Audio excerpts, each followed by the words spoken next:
Here we go. So it's going. There you go. So, yep. So it's going. So you just have to hold the phone for me. Okay.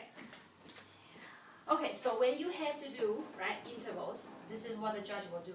She will play something and you have to identify, okay, the distance between two notes. Now, there are several possibilities. So listen. This is called a major second. This is called a major third. And the next one will be called what? Fourth, right? But when you get to fourth, you say the word perfect.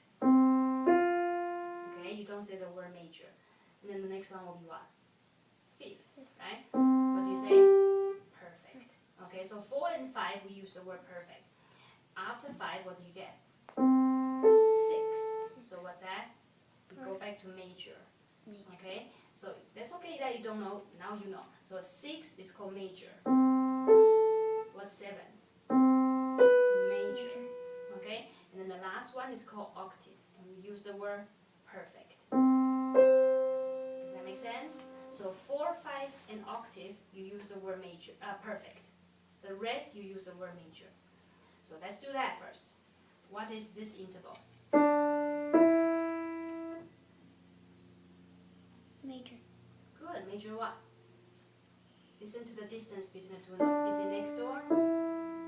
So that's major second, right? Major second. Yeah, so there's 2 parts to the answer. You have to say the word and say the number. So major second, okay? How about this? Think about the gap.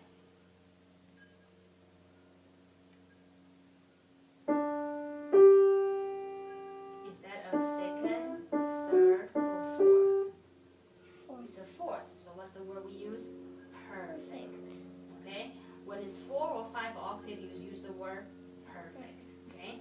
So the judge will not ask you every single one there is. They'll just ask a few of them. Okay? So it doesn't matter which one they ask. Don't think they're going to do it in the order. Usually they won't. So what would be this one?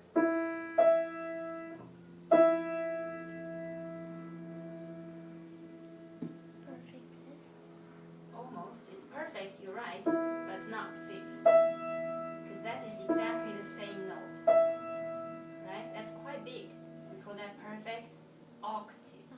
Remember, octave is when you have exactly the same note, right? That's perfect octave. Okay? Alright, but major is not the only one you can have. You can also have minor. So what's the difference? Listen again. Let's go back to major second. Okay, this is major second. Now if I change that high note a little bit lower, that's called minor second. You see? So every time you have something that's major, you could potentially have minor instead. So this is major second, minor second. It's lower. Now this was major third. Now we could turn that into minor third as well. You see? Okay? Do you hear the difference? Happy, not so happy. Okay? Now 4 and 5, there's no minor. So don't worry about them. There's no minor 4 or minor 5th. So the next one that could have minor is what? 6. Okay, so this is major 6. So now this is minor 6. So it's just a little bit lower. Happy, not so happy. This is major 7. Remember? So what's minor 7? A little lower as well. So the note just got changed a little bit. Major 7, minor 7. Okay? Alright, so tell me, what is this interval? Minor. Good, minor 1. First. There's no first. It starts from 2. Second. No, because it's not quite next door. Minor second is this. It's really close to each other. There's a little bit of a gap there. Third. Minor third. You're right. Okay? How about this? So now we're combining everything. Okay? So it could be major, it could be minor, it could be perfect.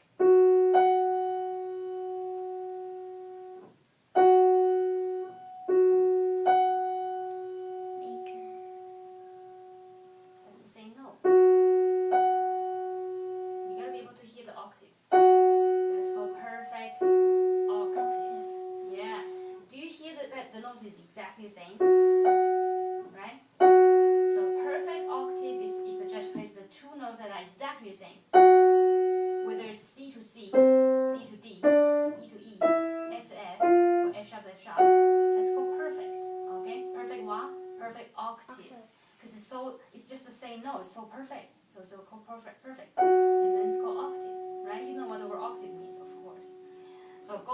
practice the perfect octave, because that is the one that's so easy to recognize, right? If you can recognize others, you must be able to recognize octave. The others are more confusing, of course, we understand. But the octave should be a piece of cake. You should be able to identify octave. There's one other one that should be so easy to identify. It's called perfect fifth. You know why? Because perfect fifth is called Twinkle Twinkle Little Star. Right? It's the beginning of Twinkle Twinkle Little Star.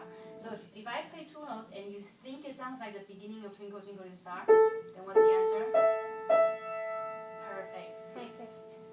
Okay, perfect fifth. Okay, so one more and then we'll do the next question. What's this?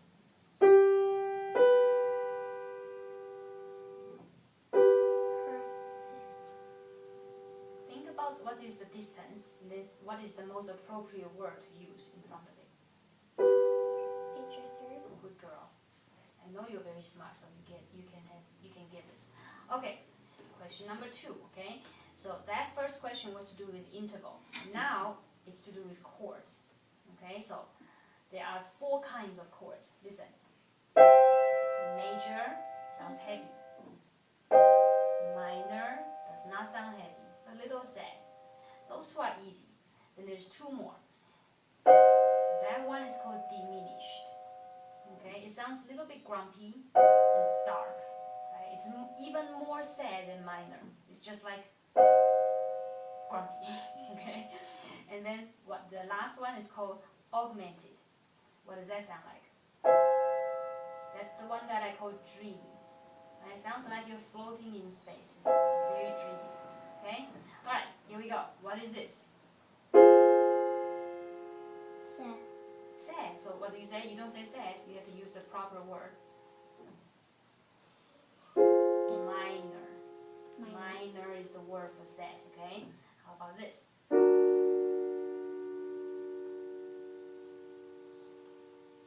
Minor. That's not minor. That's not sad. Think about it. Major. That's not heavy either. It's one of the strange ones. Now, is it more dreamy or more grumpy? That's dreamy, right? That's like onshore, like floating in space, like cloudy or misty, foggy, right? That's augmented. Practice saying it. Augmented.